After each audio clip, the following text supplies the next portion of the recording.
really pissed me off. For the last year, I would comment on different things on Facebook and legitimately post a picture in the comments that stated, hey, under your ticket, you get all of these individual items. How did you not know that you were getting things for that ticket you were purchasing and then have the audacity to fucking complain when you didn't get something because you bought the quote-unquote wrong badge? Everything is on the website. Why do you fucking idiots need everybody to spoon-feed you everything? Yeah. It's there. Go to the website. Yeah. Get the information. I can't stress that more. Yeah. Like, it was so annoying. Yeah.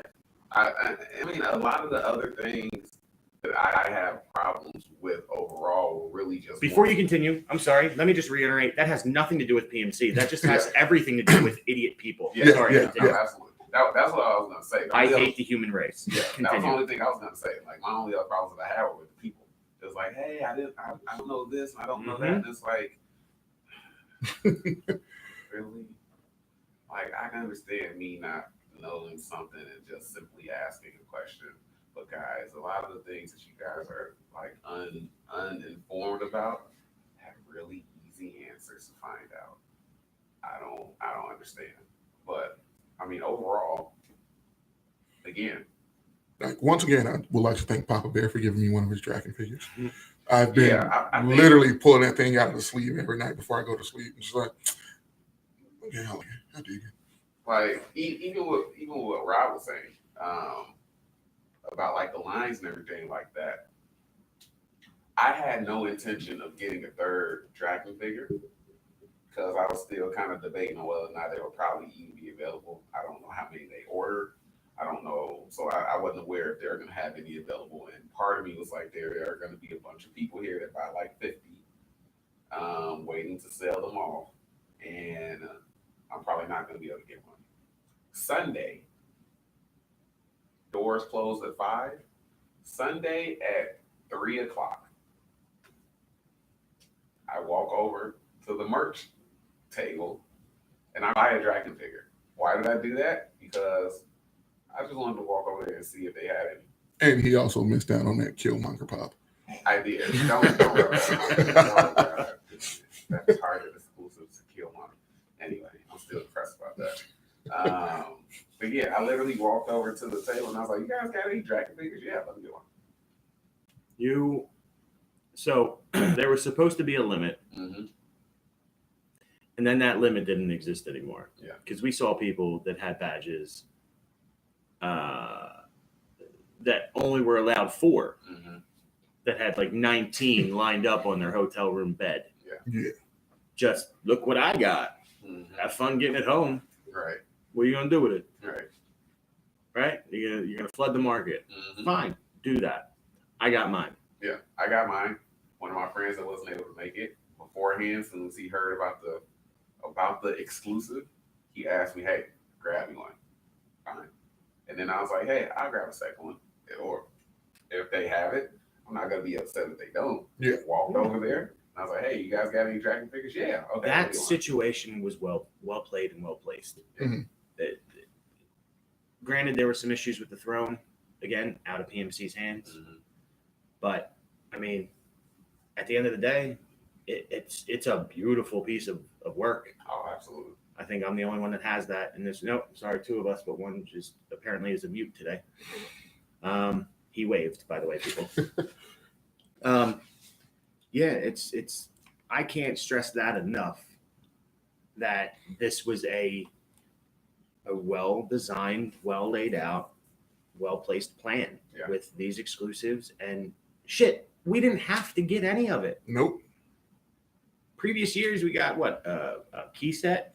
2 of the, not even the good keys either, But there were 2 keys that weren't being released.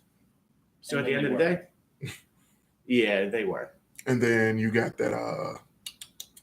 The year before that was Megazord. the first. Well, the year before that was the first official PMC exclusive, which was Shark Mode Red Samurai with a repainted Mooger. That's the first exclusive I ever got.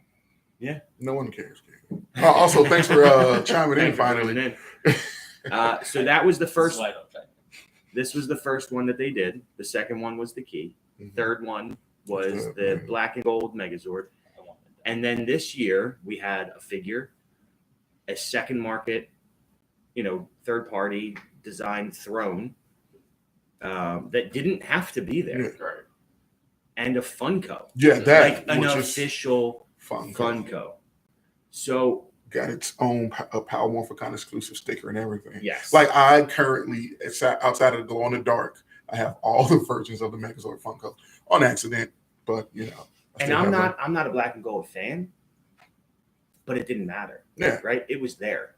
And it's limited quantity. Yeah. It's a really limited quantity. It's like how when they released the stuff for San Diego, it's just like this item came out black and gold. I'm like, I don't care. Or the 1,200 printed of this and the 3,000 of that. And it's like, this is one of those scenarios. This pop, if not, everything it put on this table. And then we all saw the Angel Grove Juice Bar shirts. Yeah, that we missed out on. We found out late on that. Yeah. Boom Studios had a shirt, and mind you, they're only allowed to sell items of that nature at conventions. But they had a Angel Grove Juice Bar shirt, and I want it. But the only way to get it was to know that it existed. And unfortunately, because of how packed that table was, I had no idea. Yeah. I was at the table twice and I didn't even know that shirt existed. There's just too many bodies around there. Yeah. And the thing about that is that was gone. Was it later in the day when we found out about it? So they didn't have our size left. They had, I think, small and medium. Something else. Yeah, something else. So, but I probably could have gotten away with getting like a medium. Medium, like the shirt that I bought Bruce. A 5X shirt that could have fit my daughter. I could have cut sleeves off of that, turning it into a workout shirt or something. Yeah, you could have. But like there was so much stuff that just walking around. I'm just going to go over the list of things that haven't been at previous shows. Mm-hmm. There was at least, I'd say, 10 additional vendors than previous years. Yeah. Okay. Tamashii Nation selling actual exclusive items. Granted, they weren't exclusive to PMC. They were just exclusive, period. It was a leftover stock that was from San Diego. We didn't have to have that option. No. Tamashii Nations has been at previous PMCs, but on a level of here's a table, here's a few boxes of stock. That's it. They had a full-blown display, exclusives, additional items that didn't even fall into the Power Ranger category that you can get at multiple conventions and or online. Yeah. But they had it there on site. Yeah. Boom Studios, full booth compared to their previous PMC where they literally had a table in a 10x10, if not maybe an 8x8 square with just a couple comics on there. Yeah. They had their entire full stock of exclusive comics that are from previous shows. Not only that, they had the leftover green Psycho Ranger as well available at their booth. Yeah. And correct me if I'm wrong, you purchased one, Gary? What did it cost you? $75. Okay.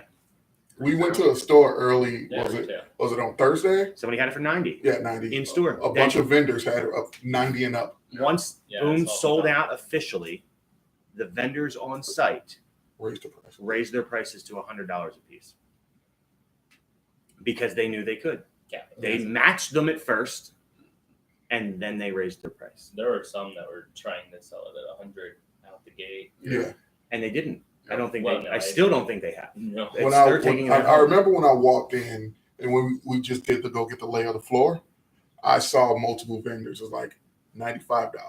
And then I was in line to get the Jason figure arts without the helmet. Which we both regret now because we're probably going to get one from Hasbro and it'll be better. I will still get it. But we were talking like, was in the line with Gary, and there was some dude talking behind us. Like, oh, where'd you get that? He was like, Boom's table for $75. And he was like, if I wanted that figure, I would have went and got it. But I think I didn't really want that much, but the stuff that when I walked in, it was like, we got this. And I'm like, it was all readily available. Yeah, and I love that because it's tailor made to my liking. Yeah. Like you found all your Marvel Legends. Yeah, that was a chore and a regret. But when I get home and that package comes, it's like I'm reliving PMC all over again. Right. But yeah, I mean, it's just this had more options. Yeah. Would I like more? Absolutely. I would absolutely enjoy having more vendors available at the convention, solely because I do a lot of my collectible purchases at conventions, or because I know a friend who owns a store and can practically get me anything that is being put out. It's just, I like the hunt, right? Oh, yeah. I don't have Toys R Us anymore. Yeah. So the hunt has now been saved for convention going. But yeah, there's more positive than there is negative. Yeah, absolutely. And the negative that we have, in my opinion, can easily be corrected. Yeah. Another thing with the vendors, what I liked is, they have all their quality, like, hey, this is the discount bucket. You go there on day one and it's full. You can't really, then you come back on day 3 and everybody's gone through, bought everything. You was like, I didn't see this before. That was it. like me. I found that Die Ranger, White Tiger, whatever. Juan Tiger. Yeah, it's 2 individual things. It was marked at 35 at one point. I got them down to 20, and that was because it was the last day of the convention. You were going in ready to pay the 25, and you were like, "Hey, it was like $20," and I was like, "Look at Papa Bear over here coming up." Yeah, and then there was another one that had a couple figures that I wanted to grab. I kind of waited a minute, and he had no stock on Saturday, so I said, "All right, well, I missed out on that. I'll look around and see if I can find it elsewhere." Guess what? Sunday morning he had it again. I got it down to another $5 off. So you had more options overall. That's what's important. The ability to do certain things that you can't really do anywhere else. Yep. And that's something that Scott has kind of mastered. He gives us everything that we as fans would like to have in a smaller setting. Yeah. There was a lot of things that could have not happened, but it did happen. Yes. And for the first time, I was a panelist.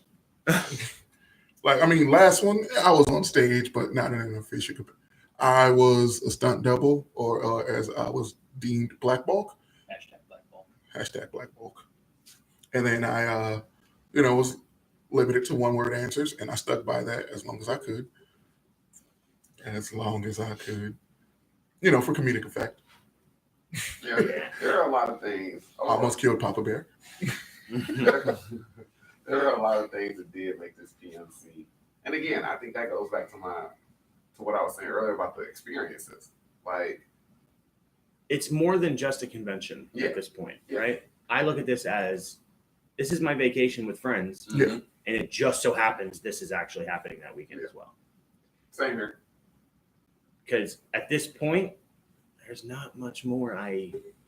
When I first came to PMC, it was a thing that I never thought existed. I found it, I jumped on board, and I met 50% of the actors I grew up on. That's my big thing when I go to conventions, aside from buying certain things and looking for this. And I go for the autographs and photo ops and the conversation. But at this point, I think I'm done with all that stuff, right? I don't think there's a single other signature or photo that I require. Well, me personally, I missed the boat of not sending it to you when she was in Philly, the Amy autograph. When you sent me a picture, and I was like, so you have a goal, you have a want, you have a need. If she shows up, guess what? I got it. You're on board. Yeah. So that'll have to be on the table. I think they're working towards it.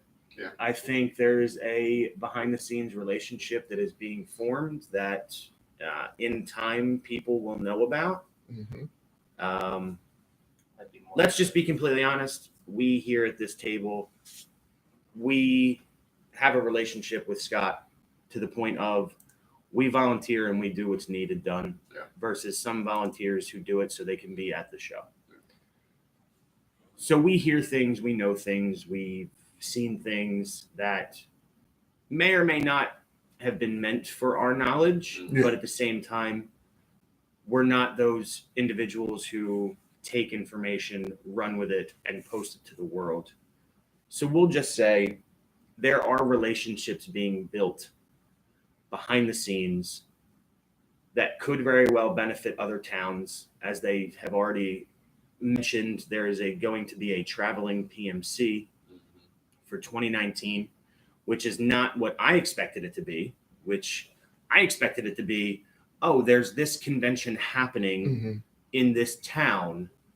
We're going to go and set up a section and call it PMC, kind of like how, BookCon has now teamed with New York Comic Con. So while New York Comic Con's happening, BookCon's happening in another portion of the building. No, this is going to be a small venue, bingo hall type deal where it's a pop-up convention in a town across, I would say, the world. There's a possibility they might try to do something in the UK. They could possibly do something in South America. There's nothing but options that are available. And it's been stated that Scott Zillner of PMC and Jason David Frank are partners in this. And there's other individuals who are also going to be involved in this. And you very well could have a convention of maybe 5 to 10 Rangers at a time just pop up in your city. So this has growth, and it's going to move forward. I'm excited to see where it's going to go. Yeah. This is my favorite part about being with you guys, is learning all this stuff ahead of time. Yeah, well, that's why we don't. I don't tell anyone. I don't talk. I don't even talk. That's why our group is very tiny. Yeah.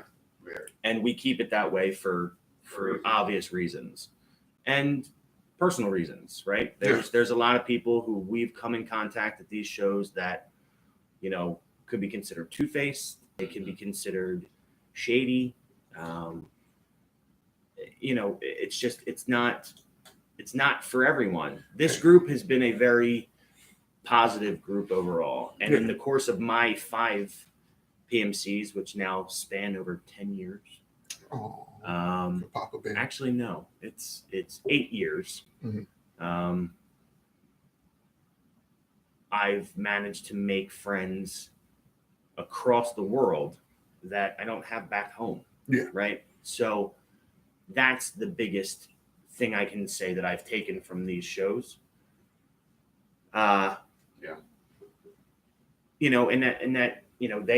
Those people have friends and I have friends, and then the group gets bigger, and then we meet new people that are now being brought into the fold, and we're soon still on probationary period. Gary. And then, you've met my childhood friend, became friends with him. I've met your childhood friend, became friends with him. That's some weird PMC shit. Hey, this is a guy I grew up with. This is my best friend. I hate you, Eric, but welcome. Well, again, I think that was the main thing that I was talking about when I said it's the experiences, it's the people, because now not only have our group is tiny for a reason, and we've all become friends, but not only that, we've become, again, very familiar, very friendly with some of the actors as well, where it's like, hey, we go to their booth and we see them. We're not like the other fans who start asking them questions about Power Rangers and this and that. It's like, hey, how's the family? Listen, that's one of the things that I said privately, that when you go and you have a conversation with somebody and it's not, well, first the conversation was, how's the show? How's the show treating you? How are the fans? Whatever, right? But it's more or less, it's the fact that once you get past that, the very first question after is, how's your kid? How's the wife? How's the husband? Whatever the case may be for you, that's the type of atmosphere that this is. And that stemmed from the early days of PMC, because it was such an intimate thing that has now grown past that, which is great. Because, how many times did we walk up to a certain booth when they had maybe 40 people in line and literally walked right past them, had a conversation, stood behind the table. I mean, the two of you watched someone's table. That's trust. That's something that you don't just get. Right? You earn that. And I need to put this out there. I wanted to put it out there earlier when we were talking about it more, but it just dawned on me. There was a lot of people bitching about lines in general. If you come to an event and don't expect a line, something's wrong. There's a major problem. Yeah, something's wrong. I don't give a shit if it's I'm in line for an exclusive. I'm in line for a panel. I'm in line to meet a certain individual. Especially when that individual is only there for 1 day of 3 days. Right? There's other individuals that are there the entire time, start to finish, and they suck it up and they stick it out, even if nobody's going to their table. Right? You have your option at that point. You can come and go. Like, I'll admittedly say Adelaide was a goal for me. I went to her table before the doors opened. Goal for Courtney also. I stood in line and I waited 45 minutes before the show even opened. And she was still not there at the beginning. But guess what? I did it early. I got it out of the way. That gave me, 6-7 hours additional for the rest of the day to basically do me. People, you need to understand, no matter what you do, there's going to be a line. And I bet more than half of those people went to Disney this weekend or this week. You expect no lines there? You're out of your goddamn mind. That's my goal. You got to wait in line at fucking Pizza Hut. Oh, yeah. The fuck out of here. Go to a convention. You can't stand in a line. Like, I've told the stories about why I don't do lines, but it doesn't mean that I don't have a problem standing in a line. Sure. I will stand in line. I was like, listen, if you want it bad enough, you're going to stand in that fucking line. Exactly. But don't go bitching after you do it. Like, oh, that line was so long. No, you chose to stand there. I'm glad I got most of everybody that I wanted to meet out of the way. Like when Austin came back, there was a line. What did Courtney and I do? We'll be back. Oh, hey, his lines, about 15 people deep? Now's the time. Yeah. We jumped right in. And what happened when we left? People think that things are just going to disappear. What you do is you find out the schedule. If the schedule states that they're here from this to this, you got time. You go get in that line when people start to die off. Like when we were watching Walter's booth, and then people were coming up and asking, what is like, he'd be back at 2:45. I would have just stayed there. Yeah. People were coming up and just talking to us in general. Yeah. You got someone to talk to while you wait now. Yeah. Listen, you got to find that happy medium, right? You can't just expect. Earlier on in this conversation, I stated people expect you to just hand them things, spoon feed everything. You got to sacrifice just as much as everybody else is sacrificing. Because guess what? None of these people have to be here. You don't even have to be here. I would prefer it if you weren't, but Rob hates people. I do. Filthy millennials. Yeah, I'm a millennial. Coming from the under 25 kid. I'm over 25. Since when? At least last year. You'd still be considered a millennial. He's a millennial. No, I'm not. How old are you? I'm not staying, but if you're under you're 40, a millennial. Yeah. Were you born in the 80s or 90s? 80s. Millennial. You're a millennial. Yeah. That's a very broad definition anyway. Yeah, no. What I looked up. Well, my understanding, millennials are late 90s and 2000s. People who were of a cognizant age at the end of the Gen millennium. Y is the you generation. Yeah, this is getting off topic, but you can remember. No, it still doesn't make remember sense. both. Because all the piss ants that are that's Generation Z. They label them millennial because it's the hot button term. It's fuck the them. I generation because of the whole iPod. We can cut this out, right? Can't cut it off on a live stream. What are you live streaming?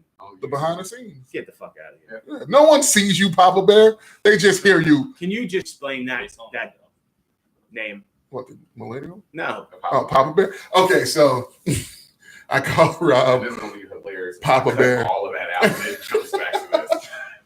I call Rob, or our editor-in-chief, Papa Bear, because he's a dad.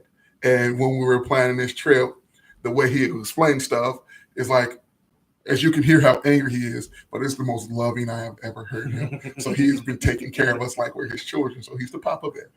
I've just been calling him Con Mom. No, that doesn't Your work. term's weak. You're a con It's mom. not supposed to be. Super not fire. It make it seem like he's either an Super ex-con not or fire. Super not fire. makes it seem like he's an ex-con who's also a mom. Yeah, that's exactly what that sounds like. Anyway, It feels accurate. we're starting to trail off, so that probably means that we basically said all that we've said. Yeah. Unless there's any other small whatever. All in all, for me, I really enjoyed it, and just like you said, Rob, just like I said earlier, really what PMC is, what this is a vacation, and it's even with some of the actors, it's vacation to come hang out with people. Yeah. No, Very much so. I will agree with that. There are certain individuals who accept this task for the weekend to see people that they have known forever. These people are not all based here. Right. Vast majority are based here. Yeah. But it is something that we have agreed is a true comment that they are a fraternity / sorority of their own. Yeah. Intermingling between seasons, as far as like these people are friends and they'll go out to dinner when they're in town together and like all these things. They try to help each other get other gigs elsewhere. Like it's a big family that they're all a part of. Yeah. So it's good to see those relationships kind of rekindle after, however many months or years it's been, and then seeing new faces show up and the old interacting with the new. Like I saw, I think it was Jason Faunt went to Adam, I can never say his last name, whatever it is. I just can't pronounce it. Went to his booth. I watched him introduce himself. I watched him conversate for a few moments as I was walking in that area. Mm-hmm. And then I saw later on that there was photos posted. Like when you're that humbling to be able to go to somebody else that you don't know, but that's in kind of welcoming them in. Yeah. That's what this really is about. I mean, there's a lot of people that we might not fuck with, but we'll talk to them. Yeah. Right? That's I think the vast majority. I can say that I've never had a bad experience here personally, but I've also never heard of a bad experience at this specific convention. It's like so Eric and I did like introduced him to the channel type video earlier, and he was like, I've met so many actors. I've never met an asshole actor. At this event, him personally. At this event, you won't. Yeah. You won't, because let's face it, some of them have retired. They have real everyday jobs. I think there's a handful that are teachers. Yeah. I know one of them specifically is, but I think a couple of them are actual teachers. Some work in the healthcare industry. Some are businessmen, where they're, whether they be lawyers or they're real estate, like whatever the case is, they all have a 9-to-5 job. Some of them are still in the limelight. It's not hard to figure out who. Right. But he's talking about me. But at the same time, it just going on that whole thing, haven't met an asshole celebrity. You shouldn't. Right? Because their life can be a lot different. Yeah. So if you did meet one of them, they don't need to be here. Right. And I don't need to go see them. But just to kind of tip my cap, Scott Zillner does God's work. Because I know a lot of things in the background. He does Zordon's work on this channel. What's that? He does Zordon's work on this channel. Yeah. Universal Church of Florida. He does more than anybody really realizes. Yeah. Right. Absolutely. If you're on the inside of that conversation, you know just how much he does. And everybody should be thanking him for every single aspect of this show. Absolutely. Because at the end of the day, there is more good than bad. Yeah, because we really walked in here prepared for this to be the last one. And just to throw this out there, those that were standing in line day one for a very, very, very long time, that is because the fire marshal got involved and they had to change the way they were doing things. So sorry, not sorry. You were standing in line. You knew what you were getting into. Like we knew there would be a line. Absolutely. And what did we do? we waited before we headed out there. It was like, all right. We wait an hour and a half, Yeah, 2 because hours? the doors open to get registration. It was at noon. And we we didn't were go like, down there till like 1:30. yeah, it was like, almost we'll head there close to 2 because we can get our badges. And we have that hour because everybody in our group was golden up. And we have that hour to just walk around the floor. And listen, Scott even changed the time because of the mess up. He changed the time people were able to enter to allow some gold and platinum to get in early at a point, right? If I'm not mistaken, I'm pretty sure we had at least 15 minutes. Yeah. At least. And they didn't have to do that. Nope. Fire marshal, threw something in the way, and Scott worked around it. He did what he had to do to make that work. So yes, if you ever come in contact with Scott Zillner, you need to thank him